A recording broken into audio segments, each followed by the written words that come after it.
Hai Tribuners, jumpa lagi dalam program KW Super, komentar warga seputar peristiwa. Halo para pencari kerja, sulit ya cari kerja saat ini? Banyak masyarakat yang berlomba-lomba untuk ikutan CPNS, termasuk di kota Palembang sendiri. Nah, Tribuners, pada tahu nggak sih alasan masyarakat berbondong-bondong ikutan CPNS? Dan kalau mereka dikasih pilihan PNS atau swasta, mereka pilih yang mana ya kira-kira? Yuk kita tanya aja langsung. Check it out. Enggak, Pak. Ikut. Alhamdulillah ikut. Enggak.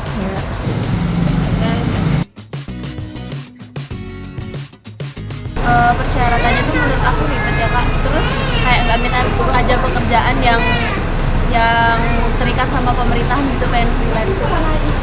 Karena kan CPNS itu kan jenjang karirnya untuk masa tuanya bagus ya. Itu kan juga pegawai negeri, banyak tunjangannya. Biar jadi menantu idaman juga ya, Kak? Alasannya itu ya ingin insya Allah merubah nasib dan pengen jadi menantu idaman. Ya gitu ya. Sibukkan skripsi.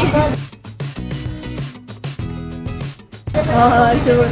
Ya, kalau aku kan sudah semester akhir, semester 7 lagi nyusul skripsi kan. Jadi lebih fokus ke skripsi.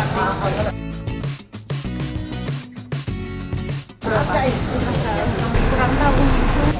Gaji PNS itu kan masing-masing ada pergolongannya. Tapi saya juga kurang tahu sekitar 3 jutaan kan. Kalau untuk detailnya nggak tahu sih, tapi yang pasti kan 2 ke atas. Nggak.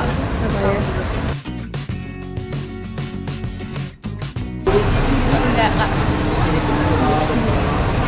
Siap, bersedia diperdapatkan ini. Ya mau nggak mau harus mau.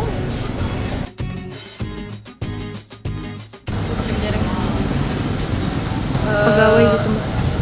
PNS di pedalaman. PNS di pedalaman. Jadi pekerja dengan gaji 10 juta. Jadi pekerja dengan 10 juta. Pegawai 10 juta. Tribuners, demikian program KW Super kali ini ya.